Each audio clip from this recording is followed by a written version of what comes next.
Embarking on the entrepreneurial path demands meticulous planning and strategic insight. In today's episode, we're privileged to have Bryan Driscoll, a distinguished HR consultant specializing in small businesses, as our guide. Join us as Bryan shares indispensable wisdom on assembling a stellar team, ensuring proper regulations, and structuring your business for success. You're ready to glean invaluable advice from Bryan's expertise as we navigate the nuances of entrepreneurship together. Welcome to the 529 podcast, where we interview successful entrepreneurs to share their experiences and insights with those interested in beginning their own entrepreneurial journeys. I'm your host, Nathan Hanla, and today we're privileged to have Bryan Driscoll, an esteemed HR consultant specializing in small businesses. Bryan Driscoll's journey through the intricacies of HR consultancy provides a perfect example of why HR is so impactful in the entrepreneurial realm. With a wealth of experience in startups and business advisory, Bryan is here to explore the evolving HR landscape and dives into modern HR challenges, the integration of AI, and the delicate balance between employee needs and company goals. So, without further ado, let's get into it. Hey, Bryan, thanks for coming on the podcast today. We are glad to have you on here. Could you start off by talking about how you got started and why HR is so important?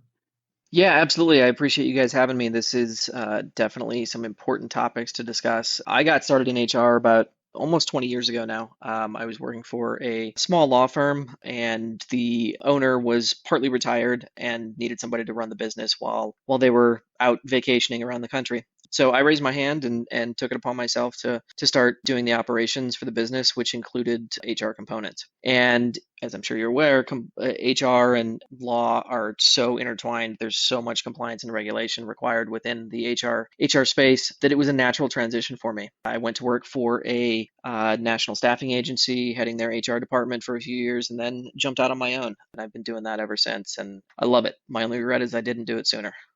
You know, whenever people think of HR, they kind of think of it as like a broad solution to almost any problem you have. What do you think HR really needs to specifically be focusing on for these businesses, and why is it just so important for a company to have one?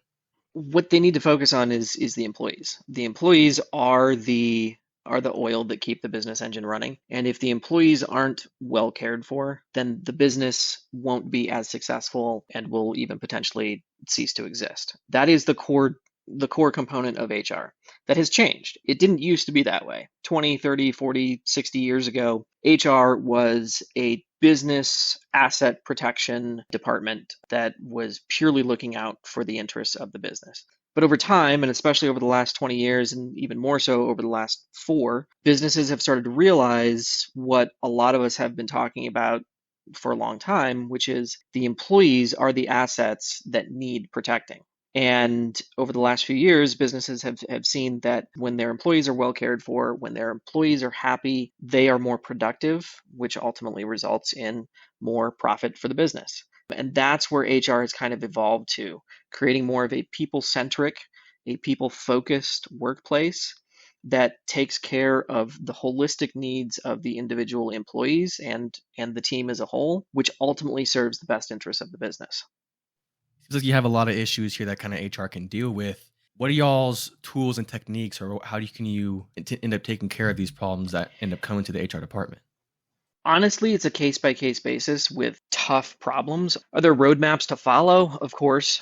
And a lot of those roadmaps revolve around compliance and regulation. They revolve around employment laws at the federal, state, and local level. And that's sort of the guideline. That's the bumper, if you will. It's a complex process of evaluating individual situations while also being empathetic. And that's where HR employees often have a difficult time, especially when they're first starting out, is balancing that need to follow certain rules and regulations as well as internal business processes while also being empathetic to the individual situation that is occurring. Whether it's a harassment issue, somebody needing to go out on leave, whatever the case may be, there's a balancing act that has to occur. More broadly, for general HR, for taking care of the individual's needs as a team, it's much more about looking at, again, the holistic nature of the entire company. Whether you're a 5-person company or a 500-person company, you have to look at what your employees need, and part of that is communication. And it's a two-way street, not just telling your employees what they need. And as an example, healthcare. So when you hit a certain point, you need to start providing health coverage to employees. And a lot of companies have realized that doing that before they hit 50 is a good way to increase their retention, adding that as an additional benefit. But don't just pick plans. Talk to your employees about what their needs are. Sure, there are lines you don't want to cross. You don't want to ask questions about, how many kids are you going to have? How many do you have now? Are you married? Are you divorced? Those are certainly questions to avoid, but having discussions with your employees about what their needs are will help you be able to choose the right plans, while of course balancing that with budgetary concerns. But it'll help you pick the right plans that make sense for your team. I've seen it many times where, again, with the healthcare example, a company just says, you know what, we're going to go with these awesome plans, but their staff, are recent college grads, or they're in their late 20s and they don't have families yet, and they're individuals and they're all mostly healthy. And so they don't need these expensive, extremely comprehensive plans. And so they don't get utilized. And then nobody's happy. So it's a fully holistic approach to everything, every facet of the business. That's the thing about HR. There's not a single part of a business that HR doesn't touch or influence in some way. Yeah, it seems like almost like a spider web where HR kind of seems to be impacting everything. You've also seemed to name a lot of the big challenges and problems here in HR. How do you see artificial intelligence and AI kind of impacting the future, if at all? I see it as a tool. Everything I'll talk about is sort of in its current iteration. Obviously, technology advances quickly and things could change, and it could be more advanced, will be more advanced down the road. But speaking in the present, I see it as a tool. I liken it to when I was in law school back in the early mid 2000s. LexisNexis, Westlaw, those were just sort of becoming a thing. I was still taught in law school how to research at the law library, going through books and reading cases and finding citations within those cases, and then having to go find the book with that other citation that I needed, and then just going down that line, down that rabbit hole, pulling book after book after book. West and Lexis were not well received by members of the field who had been practicing for a long time. They liked the old school way of doing it, but ultimately it's a tool to make lawyers and paralegals and support staff more efficient at their jobs. And that's exactly how I see AI within HR. There are definitely some compliance concerns that we can get into. There are some discrimination concerns that we can talk about. And I don't want to discourage anyone from utilizing AI for their business. But it's a tool. It can't, again, in its current iteration, it can't replace HR employees. I was actually quoted in Newsweek today about a survey that came out this week showing that 78% of employers planned to lay off new hires this year and replace them with AI. Now, sure, some of those jobs probably could be replaced with AI, but that is a shockingly large number to me, that many employers think that AI is at a state where it can replace humans altogether. I don't see that. And that's the same that's true with HR as well. It can supplement and it can enhance, but in no way can it replace right now. Keeping on the focus of the future of possibilities, what recent developments or trends in the world of HR have caught your attention recently? And how do you think they might shape the future of HR practices and those policies?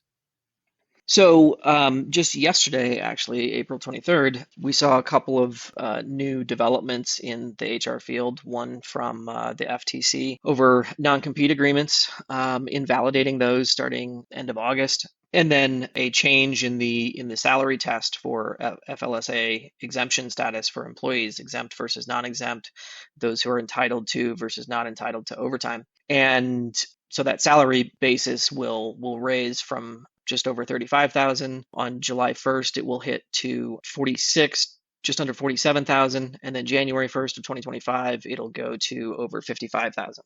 So that means if you have an employee who is currently making, say, $40,000, they could be, if they meet the totality of circumstances test, they could be an exempt employee, meaning you don't have to pay them any overtime. Come July 1st, you will have to pay them overtime, or you raise their salary to be above the threshold come July 1st. That is an important change because it's going to require some balancing from business leaders. They're going to need to figure out, is it better for us to keep an employee at their current rate and pay them overtime, or do we need to raise their pay to keep them exempt so they're not entitled to overtime? And that's, again, it's a unique situation for each business and each employee based on balancing some needs.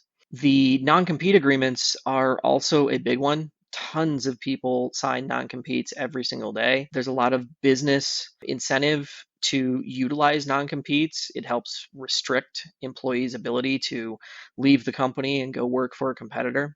Non-competes have come under scrutiny quite a bit the last couple of years, and now this rule will basically invalidate almost all non-competes come the end of August. There are other ways for businesses to cover the loss of a non-compete, non-solicitation agreements, a strong confidentiality agreement.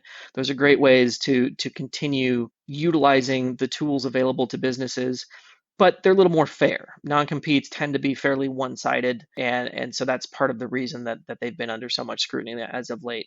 The other clauses and parts of employment agreements will certainly also face some scrutiny in the future, but I don't see those going away anytime soon.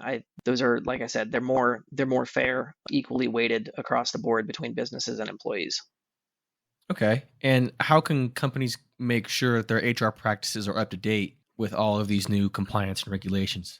So there's a couple of ways. One, depending on the company size, rely on their internal HR employee or HR team to stay up to date and to initiate some process changes internally to stay compliant. Another way is for businesses to rely on their employment counsel if they have one, or look to employment law firms, specifically local law firms, because they'll be much more adept at the laws of your exact jurisdiction. But national employment law firms are great too, like ones like Fisher Phillips, for example. They have great employment law resources. Also, people like me, HR consultants who can help you navigate some of these complexities, who stay up to date on these changes as they come and help people prepare for them before the rulings actually take effect. What do you see being the biggest pros and cons of these new developments that you see in the HR world for both employees and businesses? The non-compete change is definitely a net positive for employees. Like I said, there's still ways to somewhat restrict employees' ability to share information that they learn at a company, but it will no longer restrict their ability to leave the company and go work for a competitor. And I think that's important because that was one way that businesses sort of kept people in a company where they maybe didn't want to stay. With the salary change, I also think that's a net positive for employees, but I also think that it's good for businesses because it will make them more competitive. One of the things we've seen the last 5-7 years is companies being a little bit more transparent with their pay. And some of that is because state laws have started to mandate that. It's still only a handful of states that require that, but at least from a job posting perspective, it gives some insight into what the companies are paying. Raising the salary threshold will help increase people's pay and help increase their spending ability, which in turn will help them buy some of the products and services that they help create. I don't think it's going to really cut into business profits too much because, if we look at the last couple of years of data, businesses are making more money than they've ever made. Definitely, these changes are net positives more for employees than for companies, but I think overall, it's a good thing. We're moving in the right direction. And moving on to kind of like a new section, how can companies make sure that they're setting an appropriate culture at their business, at their company? Yeah, this is one of the things that so many companies have found challenging as more and more companies have moved to hybrid and remote work. The culture of a company is more than just an office, though. That's one of the things that I try to share with especially new clients that come in and say that they want to get people back to the office because that's where their culture is. And I get it to a certain extent. There is definitely something to be said for in-person communication, for in-person collaboration, for being able to sit in the same room together. Totally agree. But that is not the company culture. The company culture is not pizza parties. It's not being in the office together. The company culture is the well-being of your employees, the development that you provide them, the communication and transparency that you share with them. Again, holistic, right? So it's a holistic approach to the business that has to be embedded in the core of the business. That is the culture of the business. That is the employee experience at a company. It is the ability for a company to make sure its employees are well cared for while also being productive for the business. Yeah, I know I keep using the word, but it's a holistic approach. There's not one specific thing that can fix a culture that is maybe on the downward trend. There are multiple things that can help fix culture. And again, it comes to communication with the team. You may have a team that likes working async and they like doing things on their own time. And as long as they get their work done, that's your culture. Your culture is working independently. I think that too often companies try to copy culture that they see on LinkedIn, on Instagram, wherever, and it's not a genuine culture. They're not building the culture with the team they have. They're trying to recreate, they're trying to copy something that they don't have. The culture ultimately comes from within the business. And obviously, the most important thing in the culture, like you mentioned, is the employees. How can a company best work with talent acquisition? Are there certain websites that work best, such as LinkedIn, Glassdoor, or what's your recommendation? There's two answers. One is, if you can afford it, have accounts with multiple job boards, and certainly some of them are free, but yeah, spread across because some people and some industries use Indeed more than others, use Monster, use Dice for more tech stuff. So yeah, spread across the board. But the other thing I would say is that the best way to hire right is referrals. And whether that's a referral from another business owner that you know, one of your former employees, or an existing employee, data shows that the number one way to retain an employee from a sourcing perspective is a referral. Far and away, referrals are retained at companies more than any other job sourcing location. Boom, right there. That also speaks to the importance of networking for listeners. Exactly. Building on the business, it can be hard for HR to find a proper blend of making the company happy and making the employees happy. Is there like some sort of diagram you have on how to blend the side of the employee and the functionality of the business perfectly?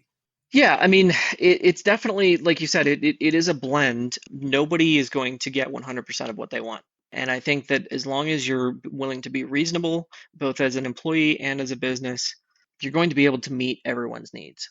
A lot of the times when I'm speaking with clients or workers, what I'm describing to them is sort of a Venn diagram, an overlap of the employee experience and the business needs. And the overlap in that Venn diagram is massive. The employee experience leads to more business productivity and profitability. A positive employee experience increases the business productivity and profitability, and the opposite is also true. And so these things are all connected. It's like, your knee bone is connected to your thigh bone, that old thing from grade school. Like it's the same way with business. Every part of the business is connected, and a lot of it starts with the employee experience, which also starts somewhat on a parallel level with compliance. And the reason I say that is that employees today know so much more about their rights than what they did even a decade ago. And if you're not compliant, even unintentionally, your employees are probably going to know that. And that's going to degrade their trust in your business, in the business's leadership. And that's going to further reduce the engagement and ultimately the productivity and profitability of the business. With the employee possibly even needing an ally, what's the importance of unions? And should businesses be more welcoming to them, or should they be keeping a tighter eye on these unions? So I think that unions are generally a good thing. I think that unions provide protection for employees, especially as we've talked about, because so much of American law is pro-business.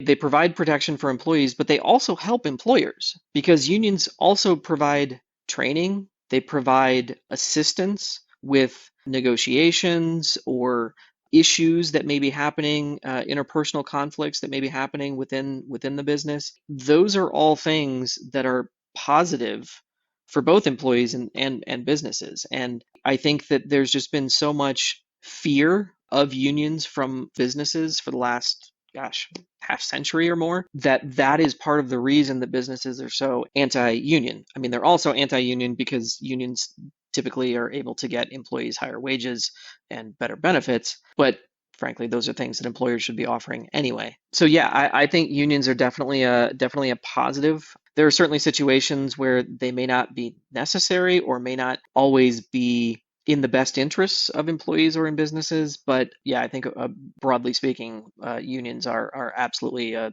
positive.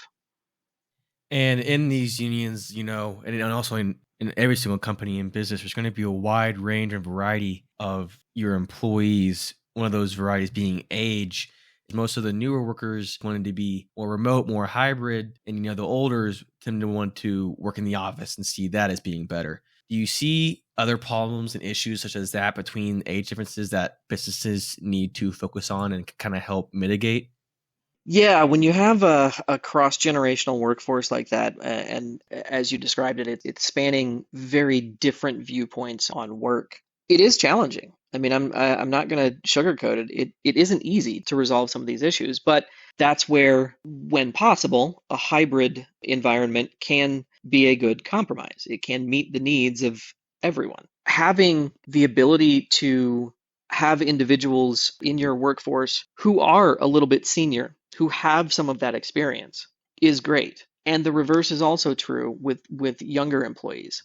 But I think with each of those generations, they have to recognize that the other's approach toward work is valid. It may not be valid for me, but it is valid for you. It is what you need out of work, and that's fine if that's what you need out of work. And that's where I think some of these interpersonal conflicts come up, is that, we'll use Boomer and Gen Z as an example. Boomers are trying to impart their desire to have their life fulfilled by their work onto Gen Z, and Gen Z is not having it. That is not the approach for them. Their life is defined by their life outside of work. It can be supplemented by their work, but their work does not define them. So those are very different perspectives on work. And so again, it is difficult to compromise with that, but companies are successful with it every single day, working with their employees, having discussions, staying open and transparent with one another, and allowing those discussions to happen, whether in person in the office or over Zoom calls or over Slack or whatever, to have those conversations. As long as it's being respectful, there's no problem having those conversations. And I think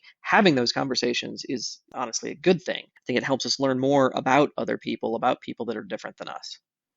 Absolutely. That is crucial. Wrapping it kind of back around, what advice do you have for small businesses or startups looking to establish their HR practices from scratch?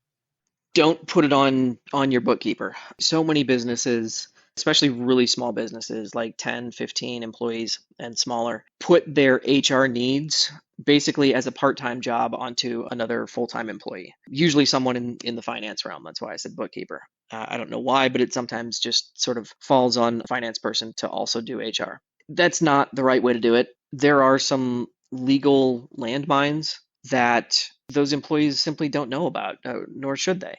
So what businesses really need to do is take this seriously. Don't look at HR as a speed bump, as a hindrance to progress and growth.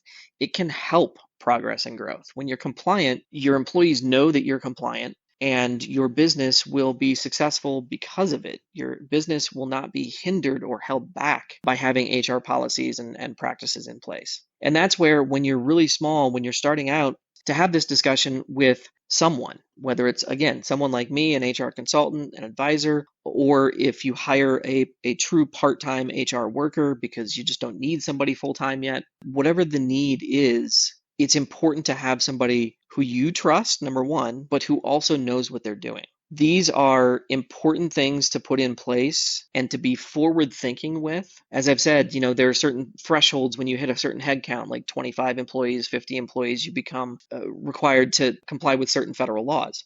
It's best to do that, get that into your handbook, get those policies into your handbook now, as opposed to waiting until you've already hit that threshold. Be forward thinking, be proactive, and that is the best way to have a solid HR foundation for your growing business. I can't say it enough. HR will help your business grow. It is the foundation on which growth occurs, not a speed bump.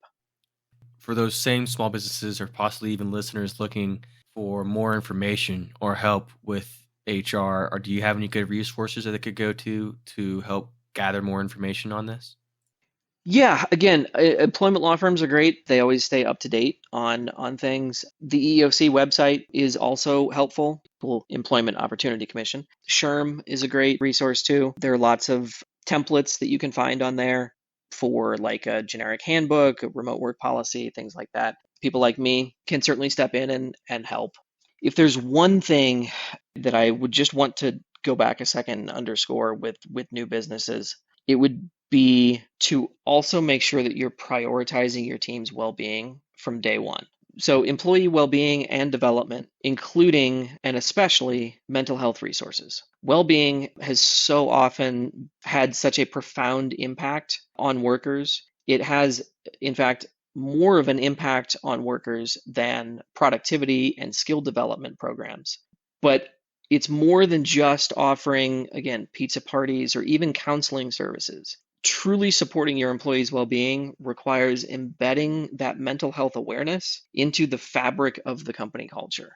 I think if there's a big takeaway from this, going back to my oil in the engine analogy at the beginning, that is the takeaway, that you need to prioritize your employees' well-being from the start. And that starts on day one of your business. Awesome, man. What a perfect way to end it. If anyone listening here wants to possibly reach out to you because they have a couple questions, how can they reach you? Yeah, my website, Bryan with a Y, bryanjdriscoll.com, and I'm on LinkedIn as well. Those are the two best ways to find me. Perfect. Thank you for coming on today, Bryan. I really appreciate it. Thank you for having me. It was great. Thanks for tuning in today, listeners. And if you want to hear some more, make sure to check out the rest of our library, where we have a plethora of episodes ranging from successful business founders to house flipping and more.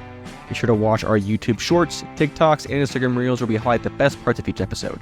Not already, make sure to follow us on all of our socials, including Spotify, Apple Podcasts, YouTube, TikTok, Instagram, and tune in every other Monday for more episodes. Thank you for listening, and enjoy your 529. Later, folks.